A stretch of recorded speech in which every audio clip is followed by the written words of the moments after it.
Quando você ouve alguém dizer para você, ou dizer no meio de uma conversa, fulano é uma pessoa exemplar, ou ciclano é um pai exemplar, qual é a mensagem que chega até você? Bom, se você é um ser normal igual a mim, a mensagem que nos chega é a seguinte: bom, é uma pessoa que nos dá um bom exemplo. É um pai com atitudes corretas. É um pai que ensina aos seus filhos princípios dos quais eles não se desviarão. Ou ainda, é um pai que ensina e vive de acordo com os princípios bíblicos. Ou ainda, é um pai, um marido fiel à sua esposa. Bom, para mim a mensagem que chega é esta. Eu poderia aqui atribuir outras qualidades, eu poderia atribuir aqui outros fatos que nos fazem entender o que é um pai exemplar, ou uma mãe, ou um indivíduo exemplar. Ou seja, é aquele que serve de exemplo. E se existe, irmãos, um lugar onde nós precisamos ser exemplar, é dentro da nossa casa. Concorda comigo? Não adianta eu vir para a igreja, ou para o meu trabalho, ou para os meus vizinhos, os colegas, numa festa, ser gentil, amigo, educado, se dentro de casa, onde eu deveria exercer todas estas qualidades, eu não exerço. Aí cabe, irmãos, a seguinte pergunta: qual é o exemplo que eu dou dentro da minha casa? Para os meus filhos, para minha esposa, qual é o meu exemplo? Aí cabe uma outra pergunta: será que existe um pai perfeito? Será que existe uma pessoa que ela é perfeita em todos os atos, em todas as atitudes que ele precisa tomar? Irmãos, você vai dizer: não, pastor, não existe. E eu concordo com você. Não existe uma pessoa perfeita, perfeita 100%. Mas eu acredito que existem pessoas que lutam para se tornarem bons exemplos. É claro que vai acontecer um momento ou outro que nós não conseguiremos. Mas eu acredito que existem muitas, não são poucas pessoas que lutam para ser um exemplo dentro da sua casa. Por outro lado, encontramos outros que nos fazem menor esforço para ser dentro de casa ou fora de casa um bom exemplo. Nesta manhã, queridos, eu quero ler um texto que nos mostra uma figura de um homem, de um pai, que reúne algumas destas qualidades que nós mencionamos. Como eu digo sempre aqui, eu amo ler a Bíblia.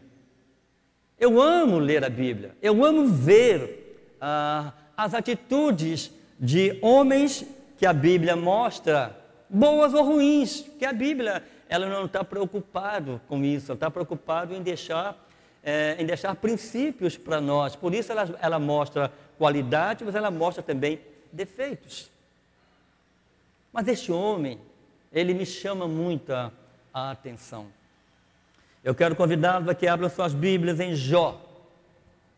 Logo no primeiro capítulo. Eu vou ler os 5 primeiros versículos.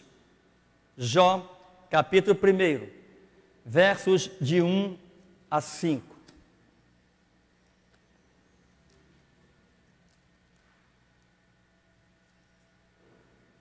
Creio que nós podemos ler.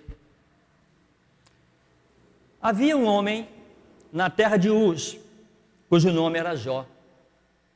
Este homem, presta atenção na sua leitura, na sua Bíblia, ou então ali, está mostrando também ali na tela, mas eu tenho feito aqui uma campanha para que nós possamos trazer as nossas Bíblias para o culto. É interessante o visitante ler ali, que ele não tem a sua Bíblia, mas nós devemos andar com a nossa Bíblia, ou assim, ou no celular, ou no tablet. Eu prefiro assim. Bom, havia na terra de Uz um homem cujo nome era Jó. E era este, presta atenção, um homem íntegro. Era este um homem reto. E era este um homem temente a Deus. E era este um homem que se desviava do mal. Olha, já abre o livro dando as qualidades deste homem. E continua a história deste homem. E nasceram-lhe 7 filhos, 3 filhas. E o seu gado era de 7.000 ovelhas, 3.000 camelos, 500 juntas de bois e 500 jumentas. Eram também muitíssimos os servos a seu serviço, de maneira que este homem era maior do que todos os do Oriente. Era um homem rico, era um homem de muitas posses, era um homem que tinha a seu serviço muitos servos. Continuando, sucedia, pois, e iam seus filhos à casa uns dos outros e faziam banquetes, cada um por sua vez, e mandavam convidar as suas 3 irmãs a comerem e beberem com eles. Eu vejo aqui nesse texto, nesse versículo também, que era uma família unida. Eles faziam festas e convidavam todos os irmãos e também as 3 irmãs. Então era uma família unida. Ok? Continuando. Sucedia, pois, que decorrido o turno de dias dos seus banquetes, enviava a Jó e os santificava, e se levantava de madrugada e oferecia holocaustos, segundo o número de todos eles, porque dizia Jó: talvez pecaram meus filhos, talvez eles tenham amaldiçoado a Deus no seu coração. E assim fazia Jó continuamente. Não era algo esporádico, não era algo isolado, mas era algo que Jó fazia de contínuo. Ou seja, era um costume de Jó. Se por acaso ele pensava o seguinte: na possibilidade dos meus filhos terem desagradado a Deus, olha a preocupação deste pai, olha a preocupação desse chefe de família. Sabe, irmãos, para mim é algo que me serve de exemplo. No mundo em que nós vivemos, onde a despreocupação anda solta dentro da nossa família, onde os pais não se preocupam em saber aonde estão seus filhos, que hora vão chegar, quais as companhias que cercam, quais são os programas que ele assiste na televisão, quais são as páginas que eles abrem na internet. Aqui nós temos um homem. Aí você vai dizer: pastor, Mas naquele tempo não tinha televisão. Naquele tempo não tinha internet. Naquele tempo não tinha celular. É verdade, não tinha nada disso. Mas naquele tempo ainda tinha idolatria, tinha festas, tinha outras preocupações que não são menores do que as do dia de hoje. Pais, preste atenção no que eu vou dizer nesta manhã. Você precisa se preocupar não apenas com o futuro do seu filho secular. Você precisa se preocupar com o futuro espiritual, moral dos seus filhos. Porque se você não fizer, se você não ensinar, o mundo vai ensinar. E da pior maneira possível. Da pior forma possível. Você sabe quem é aquele que está na porta do colégio do teu filho, vendendo lá um docinho, uma pipoca? Aqueles que estão na porta, né, que se dizem ex-alunos, mas que ficam na porta, no portão do colégio, de bicicleta, de bermuda. Você sabe quem são essas pessoas? Irmãos, eu tenho ouvido e visto histórias terríveis de filhos que matam aula para namorar e fazer outras coisas. Porque o namoro hoje em dia não é só pegar na mão, coisa desse tipo que a gente fazia no nosso tempo. Namoro hoje em dia é muito diferente. Vocês sabem disto. Irmãos, Jó, ele nos mostra, o que eu quero focar nesta manhã, antes que eu fale das qualidades deste homem, o que eu quero focar nesta manhã no livro de Jó, não é o problema do mal que o livro de Jó apresenta. Tá? O que eu quero focar nesta manhã são as qualidades apresentadas no primeiro capítulo deste homem. Eu creio que o primeiro capítulo é um cartão, né, de apresentação deste homem para poder mostrar que o mal existe e que também alcança os bons, os cristãos, os fiéis a Deus. E algumas das coisas pelas quais passamos se tornam permissão de Deus. Mas isso não é foco da minha mensagem nesta manhã.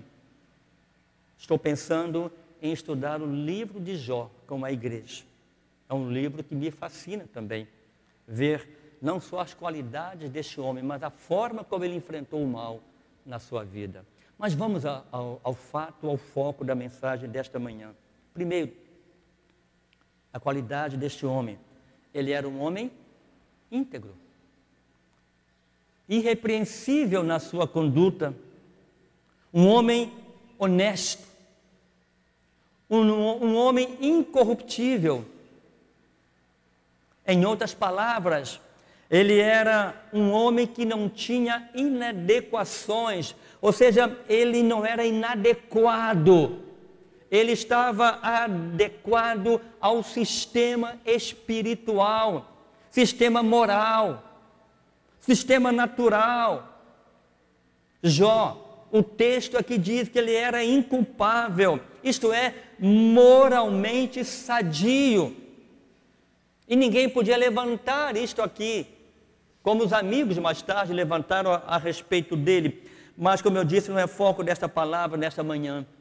Gênesis capítulo 6, verso 9, nós encontramos a citação de um outro personagem bíblico, idêntico à citação de Jó.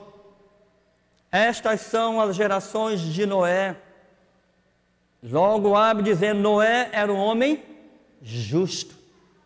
Noé era um homem perfeito em suas gerações. Noé era um homem que andava com Deus. Irmãos, não tem como dar errado. Não tem como dar errado. Andar na presença de Deus, irmãos, tem as suas consequências, tem os seus benefícios. Sabe por quê? Quando eu ando na presença de Deus, quando eu ando de acordo com a vontade de Deus, queridos, as minhas atitudes, as minhas palavras, os meus ensinamentos serão pautados na palavra de Deus. Eu não vou ficar preocupado com a moral que o mundo ensina, que na verdade é imoral, é amoral. Tudo pode, tudo é permitido. Não existe mais limite. É assim que os nossos filhos estão sendo criados. E pais não se levantam contra isto e permitem que essas coisas continuem acontecendo, vai se alastrando no meio da sua família. Queridos, o mesmo que foi dito a Jó, dito sobre Noé, também é dito sobre Abraão. Gênesis 17, 1 e 2. Sendo Abraão da idade de 99 anos, apareceu o Senhor a Abraão e disse-lhe: eu sou o Deus Todo-Poderoso, anda na minha presença e ser perfeito. Pais, querem ter a direção para educar seus filhos? Ande na presença de Deus, como Noé, como Abraão, como Jó e tantos outros que a Bíblia cita. E o verso 2, o verso capítulo 17 de Gênesis completa: porém, a minha aliança é entre mim e ti, e te multiplicarei grandissimamente. Faz diferença para você? Faz diferença? A primeira característica deste homem íntegro. Segunda característica, era um homem reto. Ser reto significa andar num caminho sem curvas, sem atalhos, na mesma direção. Ele tinha um foco. Ele não se desviava dos padrões estabelecidos por Deus. Ele não abria uma brecha para que ele pudesse sair deste caminho. Ele não se desviava deste caminho, nem para a direita e nem para a esquerda. É a mesma coisa que Deus disse a Josué, quando ele assumiu a direção do povo de Israel. Medita na palavra, que os teus pés sigam a palavra, que você não se desvie nem para a direita e nem para a esquerda, siga o caminho. Não permita que atalhos que serão oferecidos venham atrapalhar a sua caminhada em direção a mim. Irmãos, Jó era um homem reto, que andava nesse caminho de retidão, não se desviava dos padrões de Deus, nem para si, não se desviava nem na sua conduta, muito menos na conduta da sua família, a ponto de Deus fazer a seguinte declaração: quando Satanás se colocou face a face com Deus. Verso 8, Jó 1:8. Olha o que Deus disse a Satanás: observastes o meu servo Jó? Você observou bem Jó? Ele continua dizendo: ninguém. Observe bem a conduta dele. Você já observou, tenho certeza disso. Ninguém há na terra semelhante a ele. Íntegro e reto. E que se desvia do mal. Ou seja, ele não deixava nem uma possibilidade de se desviar dos caminhos de Deus, dar ouvidos àquilo que Satanás, ele coloca em nossa mente e em nosso coração e dentro da nossa família. E acrescentou Deus ainda no capítulo 2, verso 3, observaste, de novo, o meu servo Jó, ninguém é na terra semelhante a ele, homem íntegro e reto, temente a Deus, que se desvia do mal, e que ainda retém a sua sinceridade, havendo-me tu, Satanás, incitado contra ele para o consumir sem causa. Interessante, né? Ele repete as mesmas palavras que disse no primeiro capítulo, versículo 8, agora no capítulo 2, versículo 3. Ainda, olha só, irmãos, eu gosto disto. Quando o texto diz que ele continuava íntegro continuava reto, continuava temente a Deus, ainda retinha a sua sinceridade, apesar da incitação contra a sua própria vida, seu próprio corpo. Na verdade, a vida não, porque nesta o Senhor não permitiu que Satanás tocasse. Por quê? Porque ele conhecia Jó. Ele conhecia a integridade de Jó. Ele sabia que Jó ia passar por todos aqueles problemas e se manteria íntegro, reto, se desviando do mal e mantinha a sua sinceridade com Deus. Você já pensou, irmãos, que coisa tremenda Deus falar isso a nosso respeito? Está vendo ali o Elton? Está vendo o Mateus? Está vendo o Emilson? Homens íntegros, homens retos, homens sinceros, apesar, olha só, irmãos, apesar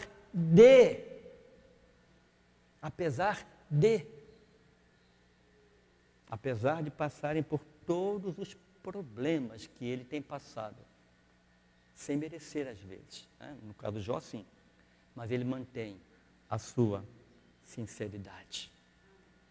Ele tinha um espírito reto e regras de retidão no seu coração. Ele não se deixava levar por palavras, por sugestões. E ele, como diz o salmista,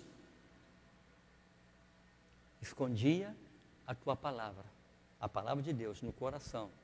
Para quê? Para não pecar contra Deus. Se nós fizéssemos isso, irmãos, nós seríamos melhores pais, melhores maridos, melhores funcionários, melhores patrões, melhores vizinhos. Observar a palavra de Deus, trazer a palavra de Deus no coração, com o intuito de não pecar contra Deus, em nada. Não pecar contra Deus. Vamos ser sinceros, irmãos, como nós pecamos contra Deus, na verdade. Como nós pecamos, como nós erramos. Em terceiro lugar, ele era um homem que temia Deus. Ele tinha temor de Deus, coisa que falta no coração dos homens hoje. Não tem temor nenhum. Não tem temor nenhum. Não tem nem medo do peso da mão de Deus. Porque temor é respeito, né, irmãos? É você respeitar.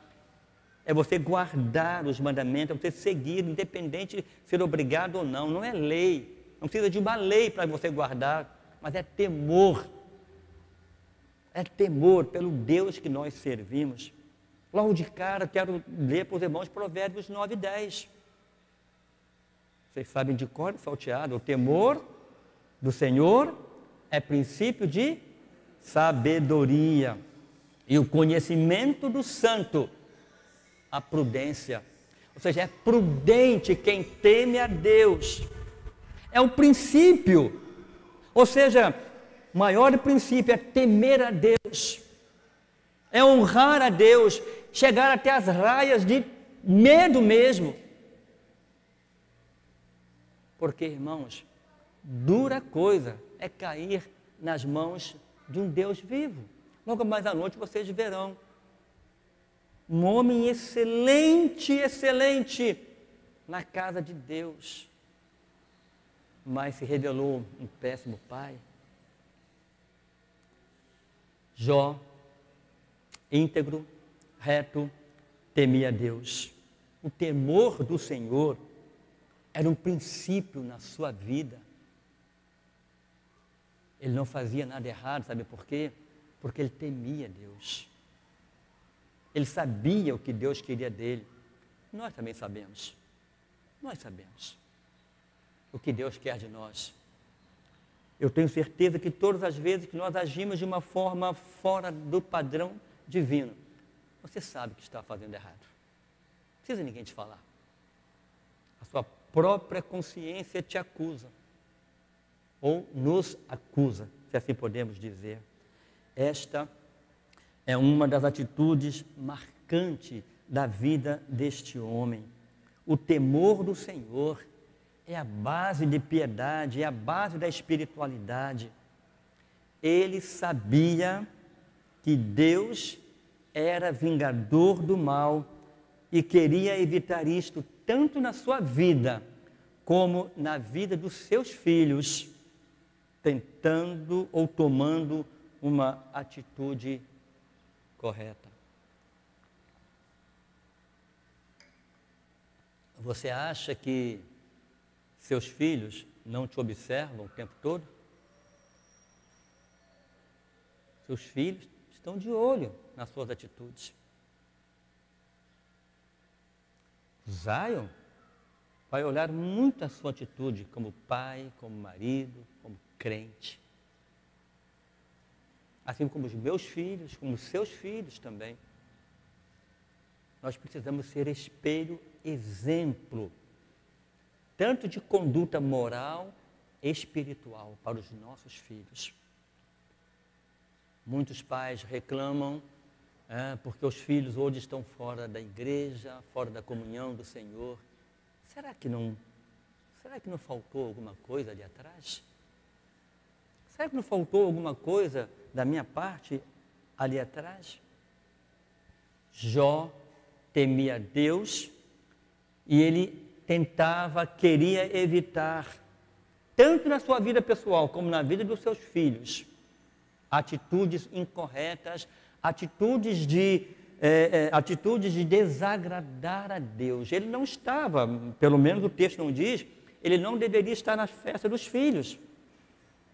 Por isso ele oferecia os sacrifícios por cada um deles. O verso 5 dizia: decorrido o turno de dias dos seus banquetes, Jó os santificava, se levantava de madrugada, oferecia holocaustos segundo o número de todos eles, porque dizia Jó: talvez pecar os meus filhos, talvez nas suas festas eles tenham amaldiçoado a Deus no seu coração. E Jó fazia isto continuamente. Que exemplo, né, irmãos? Deveríamos também fazer as mesmas coisas com relação aos nossos filhos. As mesmas coisas. Oferecer a Deus ofertas de sacrifício em favor dos nossos filhos. Apresentai os vossos corpos em sacrifício vivo, santo, agradável a Deus. Abraão, ele não teve problema nenhum em oferecer seu filho Isaque, e era o único filho, porque ele conhecia o Deus que ele servia. Se Deus havia pedido ao seu filho, o único filho, o filho da promessa, ele sabia que Deus ia agir da forma dele para poder manter a promessa a ele, porque Deus é fiel às promessas dele. Às vezes nós pensamos errado, entendemos errado isto. Achamos que Deus é fiel a nós. Não, Deus é fiel a Ele. Quando Ele cumpre as promessas na minha vida, na sua vida, Ele está cumprindo, está sendo fiel às promessas que Ele fez. Como Ele não é homem para mentir, Ele cumpre as suas promessas, amém? Pois é. Por ser um homem que temia Deus, Jó, embora ensinasse todo o princípio para os filhos, de caráter moral, espiritual, social mesmo, a cada festa que acontecia, Jó se preocupava com o que tinha acontecido nestas festas. Você sabe quais são as festas que seus filhos frequentam? Você tem controle disto? Talvez meus filhos estejam me ouvindo agora. Eles estão lá em casa, os meus netos. Talvez eles estejam me ouvindo agora. E o que eu vou falar, não tenho medo de falar, porque eles sabem que é verdade. Quantas vezes eles iam para os cavaleiros, com os amigos. Naquela época não tinha celular. Tinha hora marcada para chegar em casa. Tinha hora. E quando eles queriam passar do horário, eles se viravam, iam para o orelhão, papai, posso ficar mais meia hora? Ah, pai, eu estou numa festinha na casa do meu amigo fulano de tal. Falei, então passa o telefone deles. Eu quero saber quem são esses seus amigos. Quantas vezes meus filhos pediam para dormir na casa de amigos. Eu falei, sua casa é aqui, sua cama é aqui. Às vezes eles ficavam chateados, aborrecidos comigo. Mas eles entendem isso hoje, porque eles são pais. Os dois são pais. Eles entendem muito bem. Eles achavam que eu era muito duro, minha esposa era muito dura com eles. Mas hoje eles entendem o porquê. Eu vejo eles agindo, na maioria das vezes, da mesma maneira que eu agi com eles. Coisas que eles me criticavam. Mas eles sabem que foi para o bem deles. Pai, não seja um pai frouxo. Tenha autoridade na sua casa. Na sua casa a autoridade é você, não é seu filho. Seu filho não é o seu filho que manda, é você que manda. Só que os filhos aprenderam desde cedo a dominar os pais. São eles que mandam, fazem o que querem, em muitas casas, é claro. Não estou falando em todo, mas no geral é isso que acontece.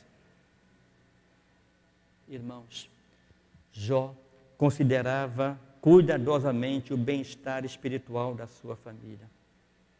Neste momento, entra o papel do pai que entende o propósito de Deus para ele e para toda a sua família. Meus filhos sabem disso. Apesar de chegarem, a hora que chegassem em casa no sábado, depois de virem do aniversário, de uma festa, na casa de amigo ou dos cavaleiros, seja onde eles estivessem,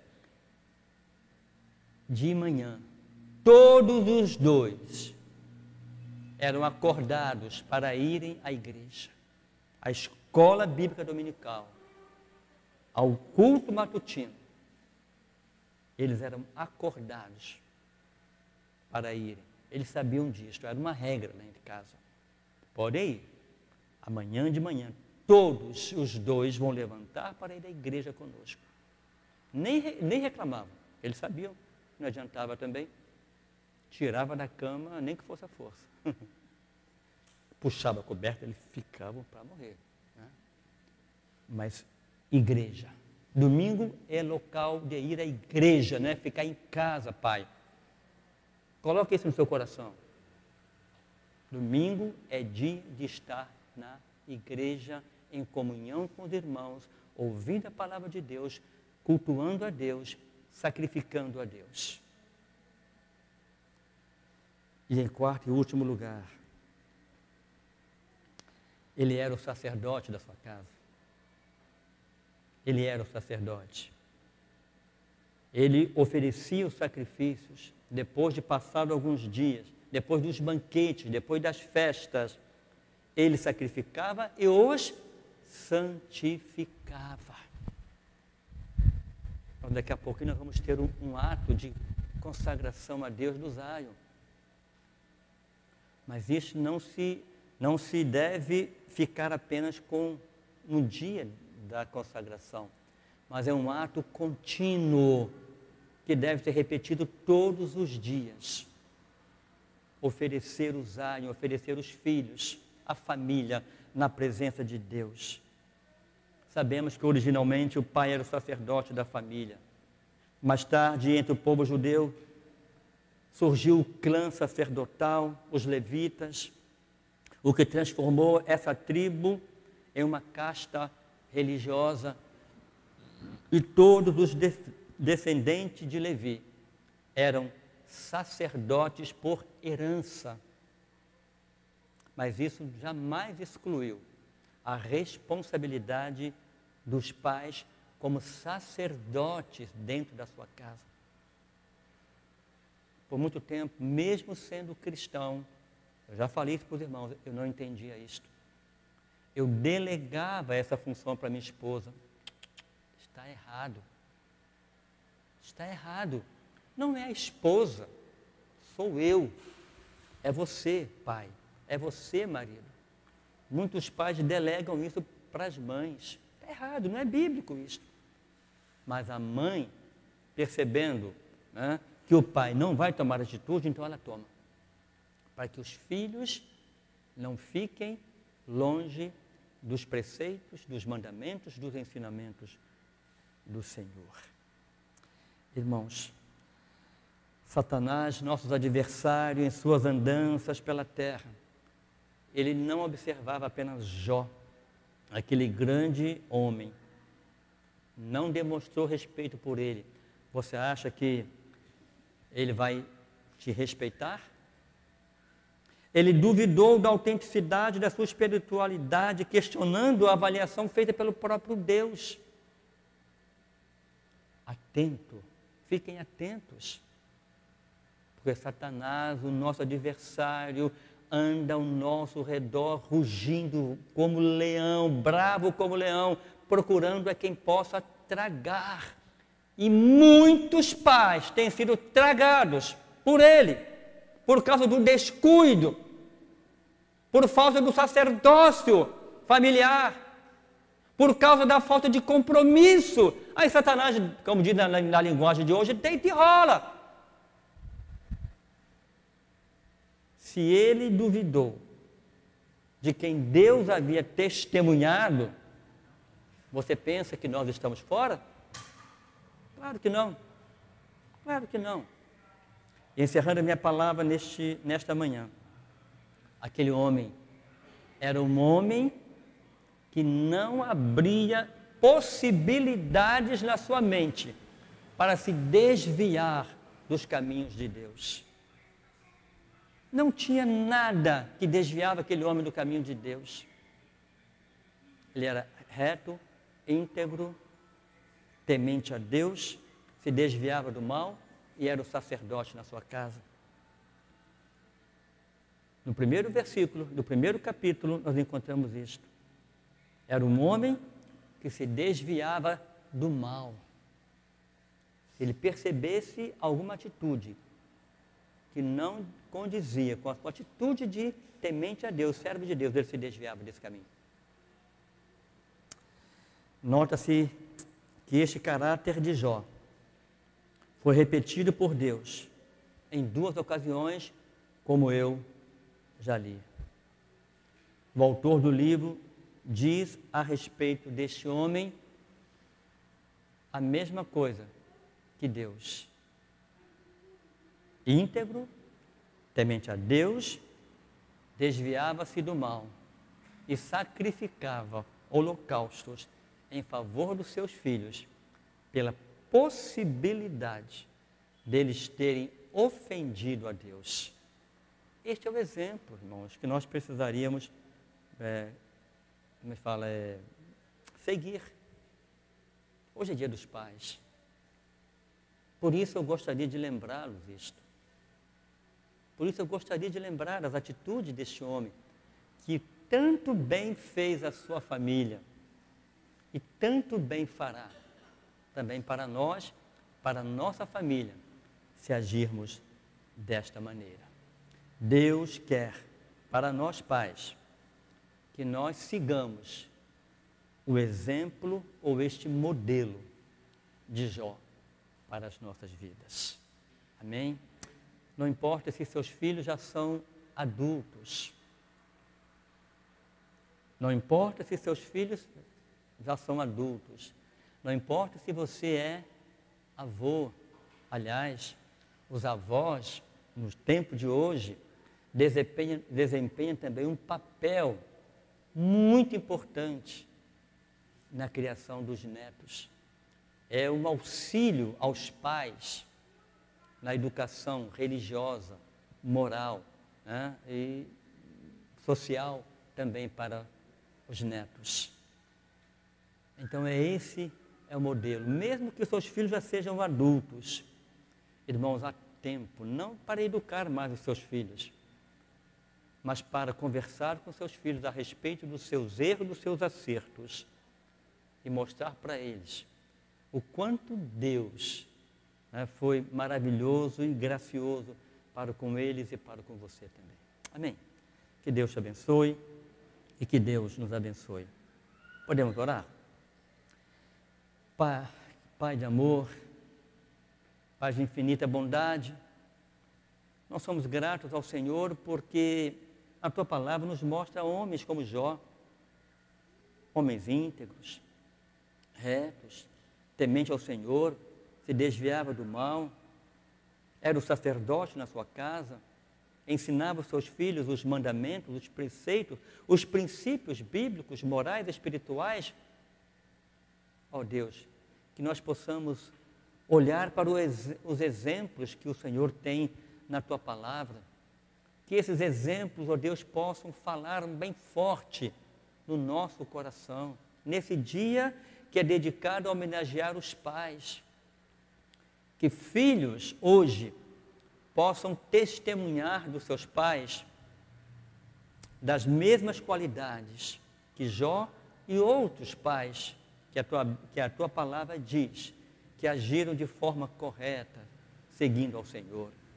Ó Deus, se algum pai ainda não adquiriu este padrão de conduta dentro da sua casa, ó Deus, que hoje seja um dia para mudar esses conceitos e aplicar dentro do lar, na sua vida, esses princípios que nos seguirão todos os dias de nossas vidas.